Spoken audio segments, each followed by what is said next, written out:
Press media ki chuna sing no ku karam nok chari kai kun no churi koi ngasi ngarang lau thok chati matung ina ngasi lagi honai koi sanction gada ba dung laba lepan nai da ba miyam gi khongjang koi ngasi yamna democratic koi na koi ma miyam ma di lamdam sigi tongan tongan ba civil society gi luching sing miyam yaur kanda yamna non violent koi ba yam democratic koi mo da koi play card khakta ma pai raga miyam na talaga leiba demand maru na Manipur ki governor na thokhiba Gwaltabi ki thogdokta Manipur haiba ming asibu ikai ba piba awadi maming asibu adung laba hanthana yengba mongda chatha diba thong adu pendabagi laur ko miyam ki kholauna madu soigre lauri ware tu soigre langre haiba simiyam da hayu haiba madu gi pressure pibagi demand to bagi adung lo khongjang adu ngasi han bu jengtin ba hogjabani adu haiba khongjang asi sanction na ba hodaba matamda security forces ki maike degi thing ba apan ba mayamo pisala ko dudagi mungara ko duna maram moira kanda asok apan sing yaukre maroina mara laitaba kulai pai bisuna taba mapangan yam kan bisuna taba ima sing adugi makhong makuta yam sathina sokpa yauksalakpa asina akoina manipur miyam da thamjaning ba amadi government lenga ki maike da thamning basi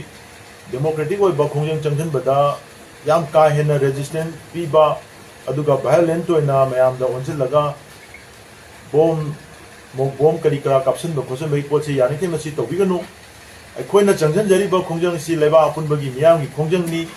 sigum ba thodo macha macha sin sum kankhala kan di last miyam ya saw budu hena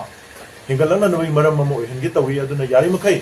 miyam na phongdong ni ba pen da ba se masi phongdo hanna bagi lambi si yari makai security gi arrangement tawriba security gi in charge sing su masi tawdabani masi arrange tawbiba yamna tangai phade habsi ma han thamjade aduga koi haukiba May tang hum 2025 ki Khumala Park ta pangthokhiba miyam gi adung laba chauba koi gi lamdam asida amuk thoba udriba adung laba miyam gi convention da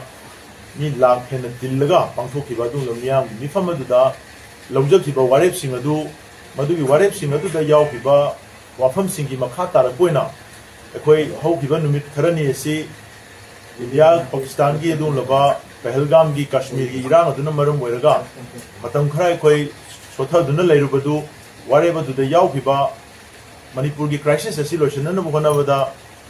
han bagi wena koi atopa stakeholder abtaga wari sadigi mamangda India government ga koi gi marakta masi tangna tingna ba wari sabai thabak togani makoi ga taina gani na haiba pot du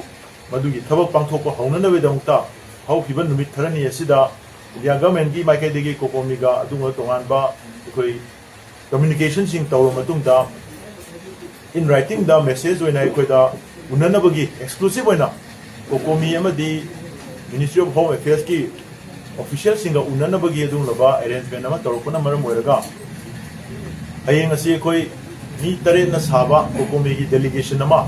New Delhi gi damakta koi tacharagani haiba delegation asina sakhiba matamda koi ngasi ma kokomi gi ko committee gi koi lady lemhori ba koi members sing executive committee members sing women wing gi members sing farmers wing gi members sing students wing gi members sing unamak asina hoji Gwaltabi da thoi ba irang asiga mari lenana sangja leiba khongjang sing asi makha adumuk chathana na ba koi kudimak sem saduna lejare aduna haiba chatkadoriba khongchat asidasu hana koi Manipur crisis khaktagi oiba miyamna convention da lokiba warep sing adu yumpham moiraga ahan bagi wari saba hoge na to potu madu matam khrai koi madugi agenda du hol tawrakanda hoji burning issue oina leiriba governor ne apology tawgadaba tangai phadaba leiriba state ki administrator sing top administrator sing asigi mathakta lokhatkadaba thabak sing lokhatana leiriba adu ngasi dagi changja leiba miyam gi khongjang sing asigi issue sing asi koi lakadoriba pangthokadoriba Delhi da pangthokadoriba mifam asida koi sakadoriba delegation team asina sui koi soiduna ukhat jaragani aduga haiba delegation team asi koi gi kokomi gi aisa convener na lead tawjarakanda koi gi consultative member ani mana yawrakanda aduga koi core committee gi mioi mangana apunba koi mi tare ki team ma chalaga tangkun tareta koi baro numijung ba dai du da koi unaba honana bagi program schedule lama koi fix tawre ꯑꯗꯨꯅ ꯍꯥꯏꯔꯤꯕ